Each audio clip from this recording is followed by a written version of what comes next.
ಆತ್ಮೀಯ ವಿದ್ಯಾರ್ಥಿಗಳೇ, BA 4ನೇ ಸೆಮಿಸ್ಟ್ರಿಯ ಐಚ್ಛಿಕ ಕನ್ನಡ ವಿಷಯದಲ್ಲಿ ಅಲಂಕಾರಗಳ ಕುರಿತಾದಂತಹ ಒಂದು ಘಟಕ ಅಲಂಕಾರದ ಪ್ರಕಾರಗಳು. ಕಳೆದ ಅವಧಿಯೊಳಗೆ ಅಲಂಕಾರ ಪ್ರಸ್ಥಾನದ ಒಳನೋಟಗಳ ಕುರಿತಾಗಿ ಅವಲೋಕನ ಮಾಡಿದ್ದೀರಿ. ಭಾರತೀಯ ಕಾವ್ಯಮೀಮಾಂಸೆಕಾರರು ಭರತ, ವಾಮನ, ಭಾಮಹ, ದಂಡಿ ಮುಂತಾದ ಕಾವ್ಯಮೀಮಾಂಸೆಕಾರರು ಈ ಒಂದು ಅಲಂಕಾರಗಳನ್ನು ಏನು ಮಾಡಿದ್ದಾರಾ ಅಂತಂದ್ರೆ ವಿಂಗಡಿಸಿ ಅಧ್ಯಯನ ಮಾಡುವಂತಹ ಕೆಲಸವನ್ನು ಕೈಗೊಂಡಿದ್ದಾರೆ. ಅದರಲ್ಲಿ ಮುಖ್ಯವಾಗಿ ಏನಾಗ್ತಾ ಇದೆ ಅಂತಂದರೆ ಈ ಅಲಂಕಾರದ ಪ್ರಕಾರಗಳಲ್ಲಿ ಮುಖ್ಯವಾದಂತಹ ಪ್ರಕಾರಗಳು ಎಷ್ಟು ಅಂತಂದ್ರೆ ಎರಡೇ. ಆ ಎರಡು ಯಾವುವು ಅಂತಂದ್ರೆ ಒಂದು ಶಬ್ದಾಲಂಕಾರ, ಎರಡನೇದು ಅರ್ಥಾಲಂಕಾರ. ಈ ಶಬ್ದಾಲಂಕಾರದಲ್ಲಿ ಏನಾಗ್ತಾ ಇದ್ದಾವೆ ಅಂತಂದರೆ ಉಪ ಪ್ರಕಾರಗಳು ಬರ್ತಾ ಇದ್ದಾವೆ. ಅರ್ಥಾಲಂಕಾರದಲ್ಲಿ ಏನಾಗ್ತಾ ಇದ್ದಾವೆ ಅಂತಂದರೆ ಉಪ ಪ್ರಕಾರಗಳು ಬರ್ತಾ ಇದ್ದಾವೆ. ಅರ್ಥಾಲಂಕಾರದಲ್ಲಿ ಬಹಳಷ್ಟು ಈ ಉಪ ಪ್ರಕಾರಗಳನ್ನು ಅಥವಾ ಉಪವಿಧಗಳನ್ನು ನಾವು ಭಾಳಷ್ಟು ಕಾಣ್ತಾ ಇದ್ದೀವಿ. ಶಬ್ದಾಲಂಕಾರಗಳಲ್ಲಿ 3 ಪ್ರಮುಖವಾಗಿ ಏನಾಗ್ತಾ ಇದ್ದವು ಅಂತಂದ್ರೆ ಪ್ರಕಾರಗಳನ್ನು ನಾವು ಕಾಣ್ತಾ ಇದ್ದೀವಿ. ಅನುಪ್ರಾಸ ಅಲಂಕಾರ, ಯಮಕ ಅಲಂಕಾರ, ಚಿತ್ರಕವಿತ್ವ ಅಲಂಕಾರ ಅಂತ ಕೇಸಿ 3 ಉಪ ಪ್ರಕಾರಗಳನ್ನು ಕಾಣ್ತಾ ಇದ್ದೀವಿ. ಇವತ್ತು ಒಂದೊಂದಾಗಿ ಅವುಗಳನ್ನು ಅಧ್ಯಯನ ಮಾಡತಕ್ಕಂತಹ ಕೆಲಸ, ಅವಲೋಕನ ಮಾಡುವಂತಹ ಕೆಲಸ ಈ ಒಂದು ಪಾಠದೊಳಗೆ ನಾವೇನು ಮಾಡೋಣ ಅಂತಂದ್ರೆ ಈ ಅಧ್ಯಯನಕ್ಕೆ ಅಣಿಯಾಗೋಣ ಅಂತಕ್ಕಂತಹ ವಿಚಾರವನ್ನು ತಿಳಿಸುತ್ತಾ ಇವತ್ತು ಅಲಂಕಾರದ ಪ್ರಕಾರಗಳಲ್ಲಿ ಮೊದಲು ಏನು ಮಾಡೋಣ ಅಂತಂದರೆ ಶಬ್ದಾಲಂಕಾರಗಳ ಕುರಿತಾಗಿ ಏನು ಮಾಡೋಣ ಅಂತಂದರೆ ಅವಲೋಕನ ಮಾಡೋಣ. ಏನು ಶಬ್ದಾಲಂಕಾರ ಅಂತಂದ್ರೆ ಕೆಲವೊಂದು ಕಾವ್ಯಮೀಮಾಂಸೆಕಾರರು ಏನು ಮಾಡ್ತಾ ಇದ್ದಾರೆ ಅಂತಂದ್ರೆ ಅದಕ್ಕೆ ವ್ಯಾಖ್ಯಾನವನ್ನು ಕೊಡ್ತಾ ಇದ್ದಾರೆ. ಒಂದು ಸಾಮಾನ್ಯವಾದಂತಹ ವ್ಯಾಖ್ಯಾನ: ಶಬ್ದ ಜೋಡಣೆಯ ಚಮತ್ಕಾರದಿಂದ ಕಾವ್ಯದ ಸೊಬಗು ಹೆಚ್ಚಿದರೆ ಅದು ಶಬ್ದಾಲಂಕಾರ ಎಂದು ಕರೆಯುತ್ತೇವೆ. ಎಷ್ಟು ಸರಳವಾಗಿ ಹೇಳ್ತಾ ಇದ್ದಾರೆ. ಶಬ್ದ ಜೋಡಣೆಯ ಚಮತ್ಕಾರದಿಂದ ಕಾವ್ಯದ ಸೊಬಗು ಹೆಚ್ಚಿದರೆ ಶಬ್ದಾಲಂಕಾರ ಎಂದು ಕರೆಯುತ್ತೇವೆ. ಅಂದರೆ ಏನಾಗ್ತಾ ಇದೆ ಅಂತಂದರೆ ಕವಿಯು ರಚನೆ ಮಾಡುವಂತಹ ಕಾವ್ಯ, ಆ ಕಾವ್ಯದಲ್ಲಿ ಇರ್ತಕ್ಕಂತಹ ಶಬ್ದಗಳ ಸೊಬಗು ಏನಾಗಬೇಕು ಅಂತಂದ್ರೆ ಸೌಂದರ್ಯಯುತವಾಗಿ ಕಾಣಬೇಕು. ಅಂದಾಗ ಮಾತ್ರ ಅದು ಏನಾಗ್ತಾ ಇದೆ ಅಂತಂದ್ರೆ ಶಬ್ದಾಲಂಕಾರ ಅಂತ ಕರಿತಾ ಇದ್ದೀವಿ. ಅಂದ್ರೇನು? ಕಾವ್ಯ ಸರಸ್ವತಿಗೆ ಈ ಶಬ್ದಾಲಂಕಾರಗಳು ಏನಾಗ್ತಾ ಇದ್ದಾವು ಅಂತಂದ್ರೆ ಆಭರಣಗಳು ಇದ್ದಂತೆ ಕಣ್ಣಿಗೆ ಕಾಣ್ತಾ ಇದ್ದಾವೆ. ಶಬ್ದಾಲಂಕಾರಗಳು ಅಂತಂದರೆ ಕಣ್ಣಿಗೆ ಕಾಣುವಂತಹವು ಅಂತಕ್ಕಂತಹ ವಿಚಾರವನ್ನು ಏನು ಮಾಡ್ತಾ ಇದ್ದಾರೆ ಅಂತಂದ್ರೆ ಇಲ್ಲಿ ತಿಳಿಸಲ್ಪಡ್ತಕ್ಕಂತಹ ಕೆಲಸಕ್ಕೆ ಕಾವ್ಯಮೀಮಾಂಸೆಕಾರರು ಏನು ಮಾಡ್ತಾ ಇದ್ದಾರೆ ಅಂತಂದರೆ ತಮ್ಮ ವಿಚಾರ ಲಹರಿಯನ್ನು ವ್ಯಕ್ತಪಡಿಸ್ತಾ ಇದ್ದಾರೆ. ಅರ್ಥಾಲಂಕಾರಗಳು ಅಂತಂದರೆ ಅವು ಕಾವ್ಯದ ಅಂತರಂಗದ ಆಭರಣಗಳು ಇದ್ದಂತೆ, ಅಂತರಂಗದ ಆಭರಣಗಳು ಅಂತಕ್ಕಂತಹ ವಿಚಾರವನ್ನು ಹೇಳ್ತಾ ಇದ್ದಾರೆ. ಅದನ್ನು ತದನಂತರದ ಪಾಠದೊಳಗೆ ನಾವು ಏನು ಮಾಡೋಣ ಅಂತಂದ್ರೆ ಅವಲೋಕನ ಮಾಡೋಣ. ಈಗ ಈ ಶಬ್ದಾಲಂಕಾರಗಳಲ್ಲಿ ಏನಾಗ್ತಾ ಇದೆ ಅಂತಂದರೆ ಮುಖ್ಯವಾಗಿ 3 ಪ್ರಭೇದಗಳನ್ನು ನಾವು ಕಾಣ್ತಾ ಇದ್ದೀವಿ. ಅದು ಅನುಪ್ರಾಸ ಅಲಂಕಾರ, ಯಮಕ ಅಲಂಕಾರ, ಚಿತ್ರಕವಿತ್ವ ಅಲಂಕಾರ. ಏನು ಅನುಪ್ರಾಸ ಅಲಂಕಾರ ಅಂತಂದ್ರೆ? ಅನುಪ್ರಾಸ ಅಲಂಕಾರ ಅಂತಂದ್ರೆ ಇದರೊಳಗೆ 2 ವಿಧಗಳನ್ನು ನಾವು ಕಾಣ್ತಾ ಇದ್ದೀವಿ. ಎಂತಹ 2 ವಿಧಗಳು ಅಂತಂದ್ರೆ ಒಂದು ನೃತ್ಯಾನುಪ್ರಾಸ ಅಲಂಕಾರ ಅಂತ ಕರಿತೀವಿ, ಇನ್ನೊಂದು ಚೇಕಾನುಪ್ರಾಸ ಅಲಂಕಾರ ಅಂತ ಕರಿತಾ ಇದ್ದೀವಿ. ನೃತ್ಯಾನುಪ್ರಾಸ ಅಲಂಕಾರ, ಚೇಕಾನುಪ್ರಾಸ ಅಲಂಕಾರ ಬಹಳಷ್ಟು ಏನಾಗ್ತಾ ಇದೆ ಅಂತಂದರೆ ಕವಿಯಲ್ಲಿ ಇರ್ತಕ್ಕಂತಹ ಶಬ್ದ ಭಂಡಾರ, ಕವಿಯಲ್ಲಿ ಇರ್ತಕ್ಕಂತಹ ಪದಗಳ ಬಳಕೆ, ಕವಿಯಲ್ಲಿರ್ತಕ್ಕಂತಹ ಶಬ್ದಗಳ ಜೋಡಣೆಯ ಜಾಣತನ ಏನಾಗ್ತಾ ಇದೆ ಅಂತಂದ್ರೆ ಈ ಒಂದು 2 ಶಬ್ದಾಲಂಕಾರದ ಅನುಪ್ರಾಸ ಅಲಂಕಾರದ ಉದಾಹರಣೆಗಳಲ್ಲಿ ನಾವು ಏನು ಮಾಡ್ತಾ ಇದ್ದೀವಿ ಅಂತಂದರೆ ಕಾಣ್ತಾ ಇದ್ದೀವಿ. ಅನುಪ್ರಾಸ ಅಲಂಕಾರದಲ್ಲಿ ಈ 2 ವಿಧಗಳನ್ನು ಏನು ಮಾಡ್ತಾ ಇದ್ದಾರೆ ಅಂತಂದ್ರೆ ವ್ಯಕ್ತಪಡಿಸ್ತಾ ಇದ್ದಾರೆ. ಅನುಪ್ರಾಸ ಅಲಂಕಾರದೊಳಗೆ ಇವುಗಳನ್ನು ಹೇಳ್ತಾ ಇದ್ದಾರೆ.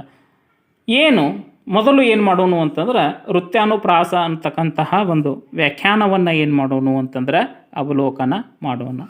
ಇಲ್ಲಿ ಏನು ಮಾಡ್ತಾ ಇದ್ದಾರೆ ಅಂತಂದ್ರೆ ಸ್ಪಷ್ಟವಾಗಿ ಹೇಳ್ತಾ ಇದ್ದಾರೆ.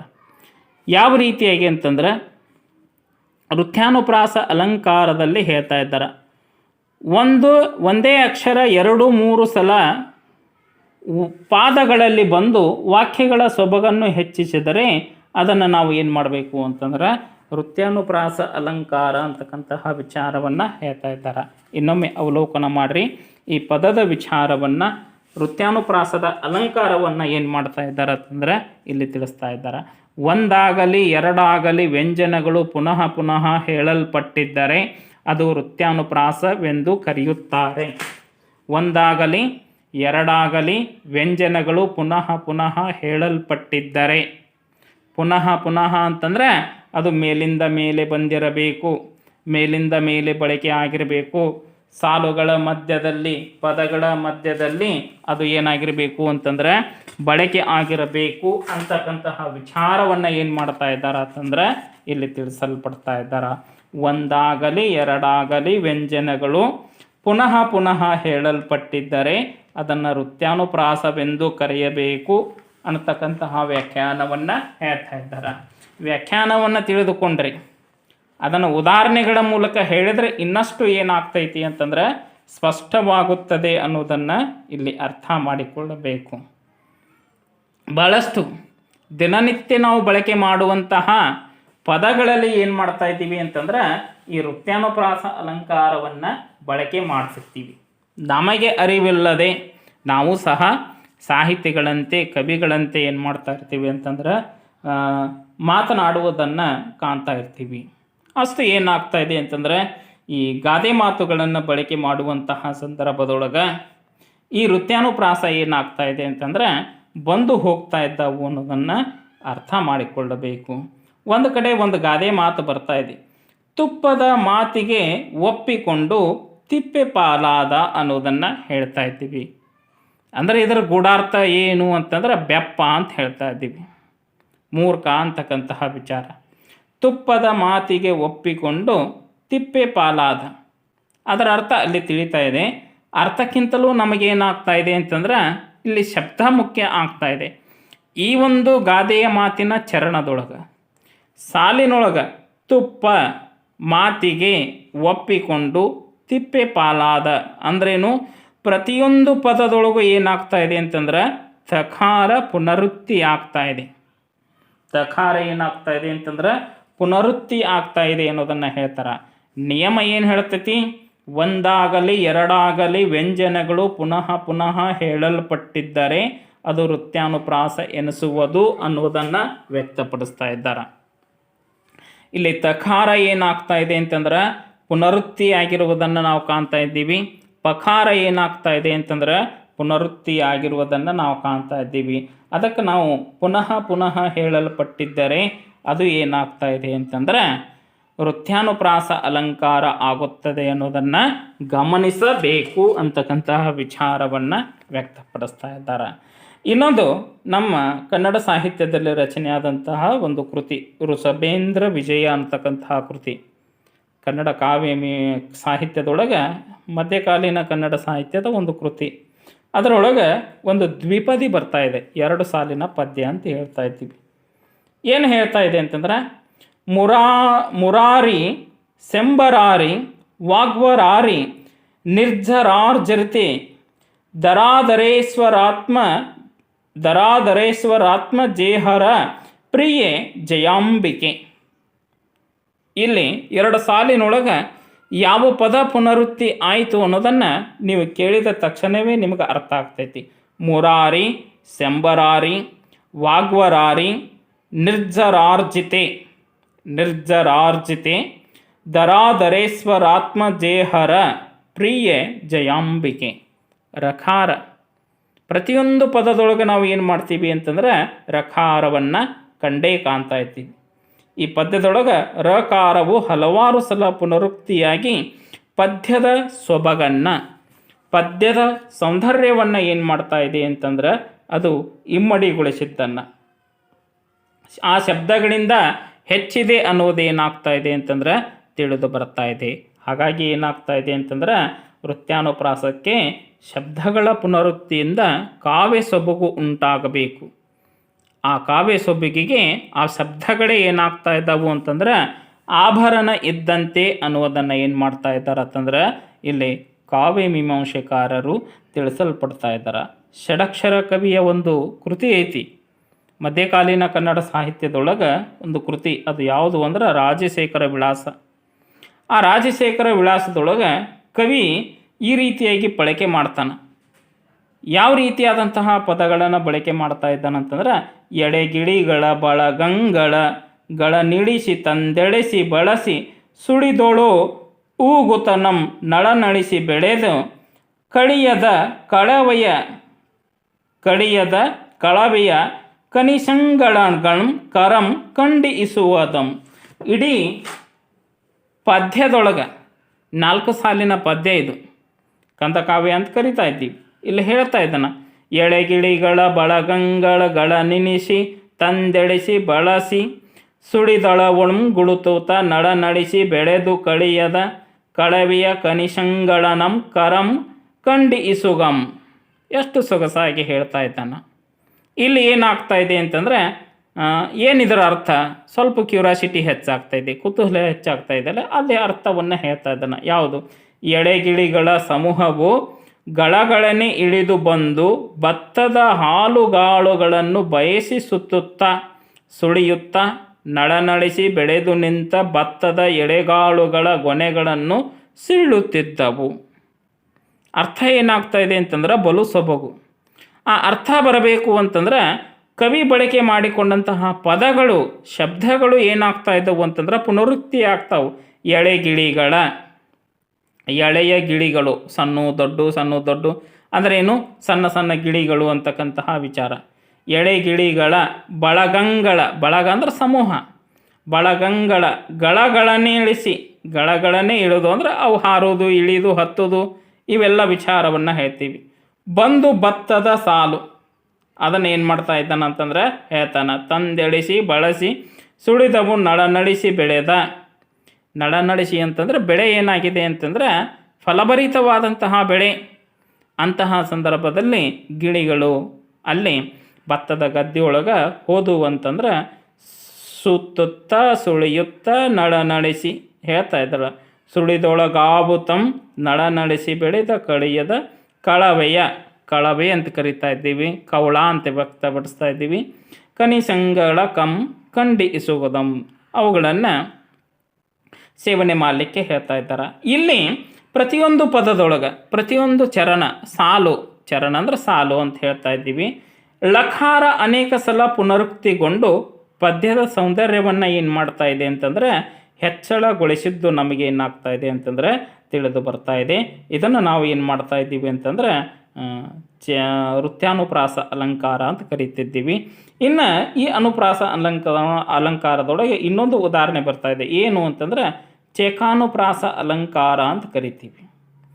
ಏನು ಚೇಕಾನುಪ್ರಾಸ ಅಲಂಕಾರ ಅಂತಂದ್ರೆ ಆ ಚೇಕಾನುಪ್ರಾಸ ಅಲಂಕಾರಕ್ಕೆ ಇಲ್ಲಿ ನಿಯಮವನ್ನು ಏನು ಮಾಡ್ತಾ ಇದ್ದಾರೆ ಅಂತಂದರೆ ಹೇಳ್ತಾರೆ, ಎರಡೆರಡು ವ್ಯಂಜನಗಳಿಂದ ಕೂಡಿದ ಶಬ್ದವು ಪುನಃ ಆವೃತ್ತಿಯಾಗಿ ಪದ್ಯದಲ್ಲಿ ಬಂದಿದ್ದರೆ ಅದು ಚೇಕಾನುಪ್ರಾಸ ಎನಿಸುವುದು. ಎರಡೆರಡು ವ್ಯಂಜನಗಳಿಂದ ಕೂಡಿದ ಶಬ್ದವು ಪುನಃ ಆವೃತ್ತಿಯಾಗಿರಬೇಕು. ವೃತ್ತಾನುಪ್ರಾಸ 1 ಪದ ಅಂತ ಹೇಳ್ತೀವಿ, ಚೇಕಾನುಪ್ರಾಸ 2 ಪದ ಅಂತಕ್ಕಂತಹ ವಿಚಾರವನ್ನು ವ್ಯಕ್ತಪಡಿಸ್ತಾ ಇದ್ದೀವಿ. ಹೇಳ್ತಾ ಇದ್ದಾರೆ ಎರಡೆರಡು ಪದ ಹೆಂಗೆ ಬರ್ತಾ ಇದ್ದಾವು ಅನ್ನೋದನ್ನು ಇಲ್ಲಿ ತಿಳಿಸ್ತಾ ಇದ್ದಾರೆ. ಮಾಡಿ ಕೆಟ್ಟರು ಮನವಿಲ್ಲದೆ, ನೀಡಿ ಕೆಟ್ಟರು ನಿಜವಿಲ್ಲದೆ. ಬಸವಣ್ಣ ವಚನ ಇದು. ಮಾಡಿ ಇದು ಏನಾಗ್ತಾ ಇದೆ ಅಂತಂದರೆ ಪುನರುಕ್ತಿ ಆಗ್ತಾ ಇದೆ. ನೀಡಿ ಈ ಪದವು ಏನಾಗ್ತಾ ಇದೆ ಅಂತಂದರೆ ಪುನರುಕ್ತಿ ಆಗ್ತಾ ಇದೆ. ಮನವಿಲ್ಲದೆ, ವಿಲ್ಲದೆ ಅಂತಕ್ಕಂತಹ ಪದ ಏನಾಗ್ತಾ ಇದೆ ಅಂತಂದರೆ ಪುನರುಕ್ತಿ ಆಗ್ತಾ ಇದೆ. ಅಷ್ಟೇ ಎಲ್ಲ ಬರಿತಾ ಇದ್ದಾನೆ. ಯಾರು? ಬಸವಣ್ಣ ಬರಿತಾ ಇದ್ದಾನೆ. ಇವನಾರವ ಎಂದೆನಿಸಯ್ಯ, ಇವನಮ್ಮವ ಎಂದೆನಿಸಯ್ಯ. ಎಷ್ಟು ಸೊಗಸಾಗಿ ಹೇಳ್ತಾ ಇದ್ದಾರೆ. ವಚನದ ಅರ್ಥವೂ ಸೊಬಗೈತಿ, ಪದಗಳು ಏನಾಗಿದ್ದಾವು ಅಂತಂದ್ರೆ ಅಲ್ಲಿ ಸೌಂದರ್ಯಯುತವಾಗಿ ಬಳಕೆಗೊಂಡಿದ್ದನ್ನು ನಾವು ಏನು ಮಾಡ್ತಾ ಇದ್ದೀವಿ ಅಂತಂದರೆ ವ್ಯಕ್ತಪಡಿಸ್ತಾ ಇದ್ದೀವಿ. ಗಾದೆ ಮಾತೇ ಇದೆ ನಮ್ಮಲ್ಲಿ, ಹಾಡಿ ಹಾಡಿ ರಾಗ ಬಂತು, ಉಗುಳಿ ಉಗುಳಿ ರೋಗ ಬಂತು. ಎಷ್ಟು ಚೆಂದ ಗಾದೆ ಮಾತುಗಳು ನಮ್ಮಲ್ಲಿ ಬರ್ತಾ ಇದ್ದವು. ಇವೆಲ್ಲವೂ ಏನಾಗ್ತಾ ಇದ್ದವು ಅಂತಂದ್ರೆ ಚೇಕಾನುಪ್ರಾಸ ಅಲಂಕಾರಕ್ಕೆ ಉದಾಹರಣೆಗಳಾಗ್ತಾ ಇದ್ದವು. ಎರಡೆರಡು ಸಲ ಅವು ಏನಾಗ್ತಾ ಇದ್ದವು ಅಂತಂದರೆ ಇಲ್ಲಿ ಪುನರುಕ್ತಿ ಆಗಿರುವುದನ್ನು ನಾವು ಕಾಣ್ತೇವೆ. ಅಕ್ಕಮಹಾದೇವಿ ಒಂದು ಕಡೆ ಹೇಳ್ತಾರೆ, ಚೆನ್ನಮಲ್ಲಿಕಾರ್ಜುನನೆಂದು ಹುಡುಕಾಡುವಂತಹ ಸಂದರ್ಭದಲ್ಲಿ ನೀವು ಕಾಣಿರೆ ಅಂತಕ್ಕಂತಹ ಪ್ರತಹ ಅಡಿವೆಯೊಳಗೆ ಇರುವ ಹಕ್ಕಿಗಳನ್ನು ಏನು ಮಾಡ್ತಾ ಇದ್ದಾಳೆ ಅಂತಂದ್ರೆ ಅಕ್ಕಮಹಾದೇವಿ ಕೇಳ್ತಾ ಇದ್ದಾಳೆ, ನೀವು ಕಾಣಿರೆ. ಎಷ್ಟು ಸೊಗಸಾಗಿ ಏನಾಗ್ತಾ ಇದ್ದಾರೋ ಅಂತಂದ್ರೆ ಬಳಕೆ ಮಾಡ್ತಾ ಇದ್ದಾರೆ. ಇಂತಹ ಪದಗಳನ್ನು ನಾವು ಏನು ಮಾಡ್ತಾ ಇದ್ದೀವಿ ಅಂತಂದ್ರೆ ಚೇಕಾನುಪ್ರಾಸ ಅಲಂಕಾರ ಅನ್ನೋದನ್ನು ಏನು ಮಾಡ್ತಾ ಇದ್ದಾರೆ ಅಂತಂದ್ರೆ ಇಲ್ಲಿ ತಿಳಿಸಲ್ಪಡ್ತಾ ಇದ್ದಾರೆ. ಇವು ಅನುಪ್ರಾಸ ಅಲಂಕಾರದಲ್ಲಿ ಬರ್ತಕ್ಕಂತಹ 2 ವಿಧಗಳು ಅನ್ನೋದನ್ನು ನಾವು ಏನು ಮಾಡ್ತಾ ಇದ್ದೀವಿ ಅಂತಂದ್ರೆ ಇಲ್ಲಿ ತಿಳಿಸಲ್ಪಡ್ತಾ ಇದ್ದೀವಿ. ಇನ್ನು ಈ ಶಬ್ದಾಲಂಕಾರದೊಳಗೆ ಏನಾಗ್ತಾ ಇದೆ ಅಂತಂದ್ರೆ ಎರಡನೇದು ಯಾವುದು ಅಂತಂದರೆ ಯಮಕ ಅಲಂಕಾರ ಅಂತ ಕರಿತೀವಿ. ಯಮಕ ಅಲಂಕಾರ ಅಂತಂದ್ರೆ ಅದರ ನಿಯಮ ಏನು ಹೇಳ್ತಾ ಇದೆ ಅಂತಂದ್ರೆ 3 ಅಥವಾ ಅದಕ್ಕಿಂತ ಹೆಚ್ಚಿನ ಅಕ್ಷರಗಳುಳ್ಳ ಪದವೋ ಪದಭಾಗವೋ ಒಂದು ಪದ್ಯದ ಆದಿ ಮಧ್ಯ ಅಂತ್ಯ ಸ್ಥಾನಗಳಲ್ಲಿ ಎಲ್ಲಿಯಾದರೂ ನಿಯಮಿತವಾಗಿ ಬಂದಿದ್ದರೆ ಅದು ಯಮಕ ಅಲಂಕಾರ ಎನಿಸುವುದು.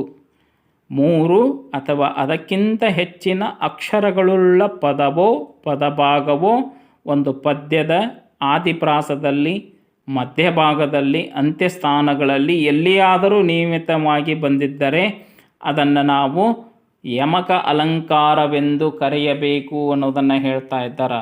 ಭಾಳಷ್ಟು ಕವಿಗಳು ಈ ಯಮಕ ಅಲಂಕಾರವನ್ನು ತಮ್ಮಲ್ಲಿ ಇರ್ತಕ್ಕಂತಹ ಶಬ್ದ ಭಂಡಾರ, ತಮ್ಮಲ್ಲಿ ಇರ್ತಕ್ಕಂತಹ ಒಂದು ಶಬ್ದದ ಒಂದು ಬತ್ತಳಿಕೆಯಲ್ಲಿ ಯಾವ ಪದಗಳನ್ನು ಎಲ್ಲಿ ಬಳಕೆ ಮಾಡಿಕೊಳ್ಳಬೇಕು, ಯಾವ ಪದಗಳನ್ನು ಎಲ್ಲಿ ಉಚ್ಚರಿಸಿಕೊಳ್ಳಬೇಕು, ಯಾವ ಪದಗಳನ್ನು ಯಾವ ಸಾಲುಗಳಲ್ಲಿ ಸೇರಿಸಿ ಪುನರುಕ್ತಿ ಮಾಡಬೇಕು, ಈ ಎಲ್ಲ ಅರಿವು ಏನಾಗ್ತಾ ಇದೆ ಅಂತಂದ್ರೆ ನಮ್ಮ ಕವಿಗಳಿಗೆ ಇದೆ ಅನ್ನೋದನ್ನು ನಾವು ಏನು ಮಾಡಬೇಕು ಅಂತಂದ್ರೆ ಅರ್ಥ ಮಾಡಿಕೊಳ್ಳಬೇಕು. ಅಂತಹ ಒಂದು ವಿಚಾರಗಳನ್ನು ಹೊಂದುವಂತಹ ಕಾವ್ಯಗಳು ಏನಾಗಿದ್ದಾವು ಅಂತಂದ್ರೆ ನಮ್ಮಲ್ಲಿ ರಚನೆ ಆಗಿದ್ದಾವು ಅನ್ನೋದನ್ನು ಅರ್ಥ ಮಾಡಿಕೊಳ್ಳಬೇಕು. ಅಂತಹ ಒಂದು ಉದಾಹರಣೆಯನ್ನು ನಾನು ಏನು ಮಾಡ್ತಾ ಇದ್ದೀನಿ ಅಂತಂದ್ರೆ ಇಲ್ಲಿ ವ್ಯಕ್ತಪಡಿಸ್ತಾ ಇದ್ದೀನಿ. ಯಾವುದು ಅಂತಂದ್ರೆ ಒಂದು ಕಾವ್ಯಾವಲೋಕನ ಕೃತಿ ಅಂತ ಬರ್ತಾ ಇದೆ ನಾಗವರ್ಮಂದು. ಅಲ್ಲಿ ಹೇಳ್ತಾ ಇದ್ದಾನೆ ಏನು ಅಂತಂದ್ರೆ ಅಮಳ್ಗಳ ನಯವಿಕ್ರಮ ಗುಣ ದಮಳ್ಗಳ ನೃಪಶಾಸ್ತ್ರ ಪರಿಣಿತರವರಂ ಸಮರದೋಳ್ ಅಗ್ರ ಸೌರ್ಯಮಂ ಸಮರ ಸಂಪನ್ನ ನಾವ ನುರಿ ದಾಂಪನ್. ಎಷ್ಟು ಸೊಗಸಾಗಿ ಹೇಳ್ತಾ ಇದ್ದಾನೆ. ಅಮಳ್ಗಳ ನಯವಿಕ್ರಮ ಗುಣ ದಮಳ್ಗಳ ನೃಪಶಾಸ್ತ್ರ ಪರಿಣಿತರವರಂ ಸಮರದೋಳ್ ಅಗ್ರ ಸೌರ್ಯಮಂ ಸಮರ ಸಂಪನ್ನ ನಾಮ ನುರಿ ದಾಂಪನ್. ಇಲ್ಲಿ ಯಾವ ವಿಚಾರಗಳು ಬರ್ತಾ ಇದ್ದವು ಅಂತಂದರೆ ಒಬ್ಬ ವೀರ ಯೋಧನ ಗುಣ ವಿಚಾರಗಳು, ಆತನ ಅರ್ಹತೆಗಳು, ಆತನ ಕೌಶಲ್ಯಗಳು ಏನಾಗ್ತಾ ಇದ್ದವು ಅಂತಂದರೆ ಇಲ್ಲಿ ಅಡಕವಾಗ್ತಾ ಇದ್ದವು. ಅದಕ್ಕಿಂತಲೂ ಮಿಗಿಲಾಗಿ ಕವಿಯ ಒಂದು ಶಬ್ದ ಪಾಂಡಿತ್ಯ ಯಾವ ರೀತಿಯಾಗಿ ಐತಿ ಅನ್ನೋದನ್ನು ಹೇಳ್ತಾನೆ. ಅಮಳ್ಗಳ ದಮಳ್ಗಳ, ಇಲ್ಲಿ ಆ ಒಂದು ಪದಗಳು 2 ಸಾಲಿನಲ್ಲಿ ಅಮಳ್ಗಳ ದಮಳ್ಗಳ ಅಂದ್ರೇನು ಪುನರುಕ್ತಿ ಆಗಿ ಅಂತಕ್ಕಂತಹ ವಿಚಾರ. ಪದವೋ ಪದಭಾಗವೋ ಪದ್ಯದ ಆದಿ, ಇವೆಲ್ಲವೂ ಆದಿಪ್ರಾಸದೊಳಗೆ ಬರ್ತಾವು. ಸಮರ ಅಂತಕ್ಕಂತಹ ಪದ ಏನಾಗ್ತಾ ಇದೆ ಅಂತಂದ್ರೆ ಪುನರುಕ್ತಿ ಆಗಿರುವುದನ್ನು ಕಾಣ್ತಾ ಇದ್ದೀವಿ. ಅಷ್ಟೇ ಅಲ್ಲ, ಇನ್ನೊಂದು ಉದಾಹರಣೆಯನ್ನು ಏನು ಮಾಡ್ತಾ ಇದ್ದಾರೆ ಅಂತಂದ್ರೆ ಇಲ್ಲಿ ವ್ಯಕ್ತಪಡಿಸ್ತಾ ಇದ್ದಾರೆ. ಎಂತಹ ವಿಚಾರ ಅಂತಂದ್ರೆ ಚನ್ನಬಸವ ಪುರಾಣದೊಳಗೆ ಒಂದು ಪದ್ಯ ಏನಾಗ್ತಾ ಇದೆ ಅಂತಂದ್ರೆ ಬರ್ತಾ ಇದೆ. ಇದು ಮಧ್ಯಕಾಲೀನ ಕನ್ನಡ ಸಾಹಿತ್ಯದ ಒಂದು ಕೃತಿ, ಚನ್ನಬಸವ ಪುರಾಣ ಅಂತ ಹೇಳ್ತಾ ಇದ್ದೀವಿ. ಅಲ್ಲಿ ಏನಾಗ್ತಾ ಇದೆ ಅಂತಂದ್ರೆ ಅಂಧಕಾಸುರನು ಶಿವನ ಮೇಲೆ ಯುದ್ಧಕ್ಕೆ ಹೊರಟಾಗ ಅದರ ಸಂದರ್ಭವನ್ನು ಇಲ್ಲಿ ಏನು ಮಾಡ್ತಾ ಇದ್ದಾರೆ ಅಂತಂದ್ರೆ ಹೇಳ್ತಾನೆ. ಬರಹೇಳ್ ನಿಶುಂಬನಂ ಕುಂಭನಂ ಲಂಬನಂ ಬರಹೇಳ್ ಸುವಿಪುಳನಂ ಚಪಳನಂ ಕಪಿಳನಂ ಬರಹೇಳ್ ಮುಹುಂಡನಂ ಮುಂಡನಂ ಹುಂಡ ಮುಖ್ಯರ ನೆರೆಸು ತುತ್ತರಿದೆದ್ದನು. ಇಲ್ಲಿ ಪ್ರತಿಯೊಂದು ಸಾಲದೊಳಗೆ ಬರಹೇಳ್ ಬರಹೇಳ್ ಬರಹೇಳ್ ಅಂತಕ್ಕಂತಹ ಪದವನ್ನು ಏನು ಮಾಡಿದ್ದಾನ ಅಂತಂದ್ರೆ ಕವಿ ಬಳಕೆ ಮಾಡಿದ್ದಾನ. ನಿಯಮ ಏನು ಹೇಳ್ತಾ ಇದೆ ಅಂತಂದ್ರೆ 3 ಅಥವಾ ಅದಕ್ಕಿಂತ ಹೆಚ್ಚಿನ ಅಕ್ಷರಗಳ ಪದವೋ ಪದಭಾಗವೋ ಆದಿ ಮಧ್ಯ ಅಂತ್ಯ ಸ್ಥಾನ ಅಂತ ಹೇಳ್ತಾ ಇದ್ದೆ. ಚನ್ನಬಸವ ಪುರಾಣ ಕೃತಿಯೊಳಗೆ ಕವಿ ಬಳಕೆ ಮಾಡ್ತಾ ಇದ್ದಾನ. ಬರಹೇಳ್ ಬರಹೇಳ್ ಬರಹೇಳ್ ಇದು 1, 2, 3ನೇ ಸಾಲುಗಳಲ್ಲಿ ಆದಿ ಭಾಗದೊಳಗೆ ಆದಿ ಸ್ಥಾನದೊಳಗೆ ಏನಾಗ್ತಾ ಇದೆ ಅಂತಂದ್ರೆ ಬಳಕೆ ಆಗ್ತಾ ಇದೆ. ಹೀಗೆ ಬರಹೇಳೆಂಬ 4 ವ್ಯಂಜನಗಳ ಶಬ್ದ ಒಂದು ಕ್ರಮವಾಗಿ ಬಂದಿರುವುದೇನಾಗ್ತಾ ಇದೆ ಅಂತಂದ್ರೆ ಕಾವ್ಯದ ಸೊಬಗು ಅಂತಕ್ಕಂತಹ ವಿಚಾರವನ್ನು ನಾವು ಏನು ಮಾಡ್ತಾ ಇದ್ದೀವಿ ಅಂತಂದ್ರೆ ವ್ಯಕ್ತಪಡಿಸ್ತಾ ಇದ್ದೀವಿ. ಇವು 2 ಶಬ್ದಾಲಂಕಾರಗಳಲ್ಲಿ ಅನುಪ್ರಾಸ ಅಲಂಕಾರ ಮತ್ತು ಯಮಕ ಅಲಂಕಾರಗಳು ಏನಾಗ್ತಾ ಇದ್ದಾವು ಅಂತಂದ್ರೆ ನಮ್ಮ ಅಧ್ಯಯನಕ್ಕೆ ಇದ್ದಾವು. ಈ 2 ಶಬ್ದಾಲಂಕಾರಗಳಲ್ಲಿರ್ತಕ್ಕಂತಹ ಪ್ರಕಾರಗಳು ನಮ್ಮ ಅಧ್ಯಯನಕ್ಕೆ ಇದ್ದಾವು. ಇನ್ನೊಂದು ಚಿತ್ರಕವಿತ್ವ ಅನ್ನೋದೇನಾಗಿಲ್ಲ ಅಂತಂದ್ರೆ ನಮ್ಮ ಅಧ್ಯಯನಕ್ಕೆ ಇಲ್ಲ. ಆದರೂ ಹೆಚ್ಚಿನ ಅಧ್ಯಯನಕ್ಕಾಗಿ ಅದರ ಒಂದು ನಿಯಮವನ್ನು ನಿಮಗೆ ಏನು ಮಾಡ್ತಾ ಇದ್ದೀನಿ ಅಂತಂದ್ರೆ ತಿಳಿಸಲ್ಪಡ್ತಾ ಇದ್ದೀನಿ. ಅದನ್ನು ಸ್ವಲ್ಪ ಗಮನ ಬಿಟ್ಟು ನೋಡ್ರಿ ಹೆಚ್ಚಿನ ಒಂದು ಅಧ್ಯಯನಕ್ಕಾಗಿ. ಇದು ಕವಿಯ ಪಾಂಡಿತ್ಯ ಅಂತ ಕರಿತೀವಿ. ಕವಿಯ ಒಂದು ಜಾಣತನ ಅಂತಕ್ಕಂತಹ ವಿಚಾರವನ್ನು ವ್ಯಕ್ತಪಡಿಸ್ತಾ ಇದ್ದೀವಿ. ಕವಿಯ ಪ್ರತಿಭೆ ಅಂತ ಹೇಳ್ತೀವಿ. ಅಕ್ಷರಗಳನ್ನು ಪದಗಳನ್ನು ಜಾಣ್ಮೆಯಿಂದ ಆರಿಸಿ ಜೋಡಿಸಿ ಕವಿಗಳು ಉಂಟು ಮಾಡುವ ಇತರ ಶಬ್ದ ವೈಚಿತ್ರ್ಯಕ್ಕೆ ಚಿತ್ರಕವಿತ್ವ ಅಲಂಕಾರ ಎಂದು ಕರೆಯುತ್ತೇವೆ. ಇದನ್ನು ಬಂಧ ಎಂದು ಕರೆಯುತ್ತಾರೆ. ಅಂದರೆ ಏನಾಗ್ತಾ ಇದೆ ಅಂತಂದ್ರೆ ಈ ಒಂದು ಅಲಂಕಾರದೊಳಗೆ ಕವಿಯ ಜಾಣತನ, ಆ ಜಾಣತನವನ್ನೇ ನಾವು ಮೀಮಾಂಸೆಯ ಭಾಷೆಯೊಳಗೆ ಪ್ರತಿಭೆ ಅಂತಕ್ಕಂತಹ ವಿಚಾರವನ್ನು ಏನು ಮಾಡ್ತಾ ಇದ್ದೀವಿ ಅಂತಂದ್ರೆ ಗುರುತಿಸುವಂತಹ ಕೆಲಸವನ್ನು ಮಾಡ್ತಾ ಇದ್ದೀವಿ. ಹಾಗಾಗಿ ಏನಾಗ್ತಾ ಇದೆ ಅಂತಂದ್ರೆ ಇಲ್ಲಿ ಅಕ್ಷರಗಳನ್ನು ಪದಗಳನ್ನು ಜಾಣ್ಮೆಯಿಂದ ಆರಿಸಿ ಇವುಗಳನ್ನು ಧ್ವನ್ಯಂಗಗಳನ್ನು ಬಳಕೆ ಆಗುವಂತಹ ಸಂದರ್ಭದಲ್ಲಿ ಬಳಕೆ ಮಾಡ್ತಾ ಇದ್ದಾರೆ. ಕೆಲವೊಂದು ನಾಸಿಕ ಧ್ವನಿಗಳನ್ನು ಬಳಕೆ ಮಾಡಿಕೊಂಡು ಪದಗಳನ್ನು ಆರಿಸ್ತಾ ಇದ್ದಾರೆ. ನಾಸಿಕ ಧ್ವನಿಗಳನ್ನು ಹೊರತುಪಡಿಸಿ ಬಳಕೆ ಮಾಡ್ತಾ ಇದ್ದಾರೆ. ಅಲ್ಪ ಪ್ರಾಣದ ಅಕ್ಷರಗಳನ್ನು ಮಹಾಪ್ರಾಣದ ಅಕ್ಷರಗಳನ್ನು ವಿಶೇಷವಾಗಿ ಬಳಕೆ ಮಾಡಿಕೊಂಡು ಕಾವ್ಯಗಳನ್ನು ರಚನೆ ಮಾಡ್ತಾ ಇದ್ದಾರೆ. ಒಂದೊಂದೇ ಅಕ್ಷರಗಳನ್ನು ಪುನರುಕ್ತಿಯಾಗಿ ಬಳಕೆ ಮಾಡಿಕೊಂಡು ಚಿತ್ರಕವಿತ್ವ ಅಲಂಕಾರಗಳನ್ನು ಬಳಕೆ ಮಾಡಿಕೊಂಡಿರುವುದು ನಮಗೇನಾಗ್ತಾ ಇದೆ ಅಂತಂದರೆ ಇಲ್ಲಿ ಗೋಚರ ಆಗ್ತಾ ಇದೆ. ಇಲ್ಲಿ ಒಂದು ಯಾವುದು ಅಂತಂದ್ರೆ ಒಂದು ಸಾಲಿನ ಪದ್ಯದೊಳಗೆ ಅಲ್ಲಿ ಕಾಣ್ತಾ ಇದೆ. ನಂದನ ನಂದನ ನಿನ್ನ ದೋನ ನಂದನದ ಮೈ ಮುಂದೆ ನಿಂದನದ ಏನ್ ಮುದದಿ. ಒಂದು ಸಾಲಿನೊಳಗೆ ನಕಾರ ಏನಾಗ್ತಾ ಇದೆ ಅಂತಂದ್ರೆ ದಕಾರ ಏನಾಗ್ತಾ ಇದೆ, ಮಕಾರ ವರ್ಣಗಳು ಮಾತ್ರ ಬಳಕೆಯಲ್ಲಿ ಇದ್ದಾವು. ನಂದನ ನಂದನ ನಿಂದನೋನ್ ನಂದನ ಮೈ ಮುಂದೆ ನಿಂದನೋನ್ ಮುಂದದಿದಿ. ಮಕಾರ ನಕಾರ ದಕಾರ ವರ್ಣಗಳನ್ನು ಬಿಟ್ಟರೆ ಇಲ್ಲಿ ಯಾವ ಪದಗಳು ಏನಾಗಿಲ್ಲ ಅಂತಂದ್ರೆ ಬಳಕೆಗೊಂಡಿಲ್ಲ. ಇದಕ್ಕೆ ನಾವು ಏನು ಮಾಡ್ತೀವಿ ಅಂತಂದ್ರೆ ಕವಿಯ ಜಾಣತನ ಅಂತಕ್ಕಂತಹ ವಿಚಾರವನ್ನು ವ್ಯಕ್ತಪಡಿಸ್ತಾ ಇದ್ದೀವಿ. ಅಷ್ಟೇ ಅಲ್ಲ, ಈ ಚಿತ್ರಕವಿತ್ವದೊಳಗೆ ಏನಾಗ್ತಾ ಇದೆ ಅಂತಂದರೆ ಕೆಲವೊಂದು ಕವಿಗಳು ಏನು ಮಾಡ್ತಾ ಇದ್ದಾರೆ ಅಂತಂದ್ರೆ ಬಳಕೆ ಮಾಡ್ತಾ ಇದ್ದಾರೆ. ಅದನ್ನು ನಿಮ್ಮಲ್ಲಿ ಹೇಳಿಬಿಡ್ತಾ ಇದ್ದೀನಿ ಯಾವ ರೀತಿಯಾಗಿ ಅಂದ್ರೆ ಧರಣಿ ನಾಯಕ ಕೇಳ್ ನಿಜಂಗ್ರ ಸರಸಿ ಜಾತಂಗಳ ಕಾನಲಾದರದಿ ಸಾಗರ ಚೇಲಧಾರಣಿಯನ್ನೆಲ್ಲ ಚಂದದಿ ಸಂತತದ ತಿರುಗಿ ಶ್ರೀಗೆ ನಿರಂತರ ನೆಲೆಯ ನೋರ್. ನಿರಂತರ ನೆಲೆಯನಲ್ ಸಾರ್ದಿದ್ದ ಸಲ್ಲಕ್ಷಣ ಸ್ಥಿರದಿಂದರ್ಧ ಕಳಿಂಗ ದೇಶದೆಡೆಯ ಸಾರ್ತೆ ಸದಾನಂದದಿ. ಈ 4 ಸಾಲಿನ ಪದ್ಯವನ್ನು ಓದುವಂತಹ ಸಂದರ್ಭದೊಳಗೆ ಏನಾಗ್ತಾ ಇದೆ ಅಂತಂದ್ರೆ ಓದುವಂತಹ ಸಂದರ್ಭದೊಳಗೆ ನಮ್ಮ ಮೇಲ್ತುಟಿ ಕೆಳತುಟಿ ಧ್ವನ್ಯಂಗಗಳು ಅಂತ ಕರಿತೀವಿ. ಆ ಧ್ವನ್ಯಂಗಗಳು ಎಲ್ಲಿ ಸ್ಪರ್ಶ ಆಗೋದಿಲ್ಲ. ಈ ಸ್ಪರ್ಶ ಆಗದೇ ಇರುವುದನ್ನು ಕವಿ ಪ್ರತಿಭೆ ಅಂತ ಕರಿತೀವಿ, ಚಿತ್ರ ಕವಿತ್ವ ಅಂತ ಹೇಳ್ತೀವಿ. ಅಂದ್ರೇನು? ವಿಶೇಷ ಪದಗಳನ್ನು ಆಯ್ದುಕೊಂಡು ಕಾವ್ಯವನ್ನು ಕಟ್ಟುವಂತಹ ಕೆಲಸ ಕವಿಯ ಜಾಣತನ ಅಂತ ಹೇಳ್ತೀವಿ, ಕವಿಯ ಪ್ರತಿಭೆ ಅಂತ ಹೇಳ್ತೀವಿ, ಕವಿಯ ಕಾವ್ಯ ಕೌಶಲ ಅಂತಕ್ಕಂತಹ ವಿಚಾರವನ್ನು ಹೇಳ್ತೀವಿ. ಇದು ಚಿತ್ರಕವಿತ್ವ. ಇದು ನಿಮ್ಮ ಸ್ಮರಣೆಗೆ ಇದ್ದರೆ ಸಾಕು. ಇಲ್ಲಿ ಅಲಂಕಾರದೊಳಗೆ ಏನಾಗ್ತಾ ಇದೆ ಅಂತಂದ್ರೆ, ಇದು ಶಬ್ದಾಲಂಕಾರಗಳಲ್ಲಿ ಬರ್ತಕ್ಕಂತಹ 3 ಪ್ರಕಾರಗಳನ್ನು ನಾವು ಏನು ಮಾಡಿದ್ದೀವಿ ಅಂತಂದ್ರೆ ಅಧ್ಯಯನ ಮಾಡಿದ್ದೀವಿ. 2 ಪ್ರಕಾರಗಳು ನಿಮ್ಮ ಅಧ್ಯಯನಕ್ಕೆ ಇದ್ದಾವು.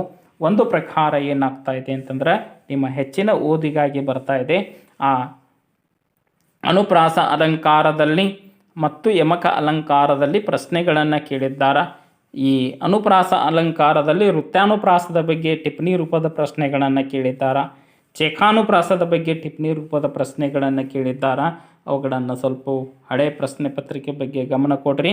ಇನ್ನು ಈ ಒಂದು ಅಲಂಕಾರದ ಪ್ರಕಾರದೊಳಗೆ ಮುಂದಿನ ಭಾಗದೊಳಗೆ ಏನು ಮಾಡೋಣ ಅಂತಂದ್ರೆ, ಈ ಅರ್ಥಾಲಂಕಾರಗಳಲ್ಲಿ ಬರ್ತಕ್ಕಂತಹ 5 ವಿಧಗಳು ಇದ್ದಾವು. ಸಾಕಷ್ಟು ವಿಧಗಳು ಬರ್ತಾ ಇದ್ದಾವು.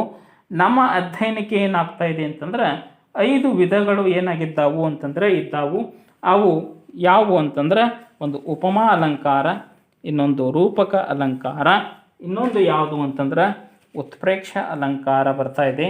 ಅದಲ್ಲದೆ ಏನಾಗ್ತಾ ಇದೆ ಅಂತಂದರೆ ಅರ್ಥಾಲಂಕಾರಗಳಲ್ಲಿ ದೃಷ್ಟಾಂತ ಅಲಂಕಾರ, ಸ್ವಭಾವೋಕ್ತಿ ಅಲಂಕಾರ, ಈ 5 ಅಲಂಕಾರಗಳು ನಮ್ಮ ಅಧ್ಯಯನಕ್ಕೆ ಇದ್ದಾವು. ಅವುಗಳ ಬಗ್ಗೆ ಮುಂದಿನ ಒಂದು ವಿಡಿಯೋ ಪಾಠದೊಳಗೆ ಏನು ಮಾಡೋಣ ಅಂತಂದ್ರೆ ಗಮನ ಹರಿಸೋಣ, ಅವಲೋಕನ ಮಾಡೋಣ. ಈ ಒಂದು ಪಾಠವನ್ನು ಮನನ ಮಾಡಿಕೊಳ್ಳ್ರಿ. ಮುಂದಿನ ಪಾಠದೊಂದಿಗೆ ತಮ್ಮನ್ನು ಭೇಟಿ ಆಗ್ತಾ ಇದ್ದೀನಿ. ಅಲ್ಲಿವರೆಗೂ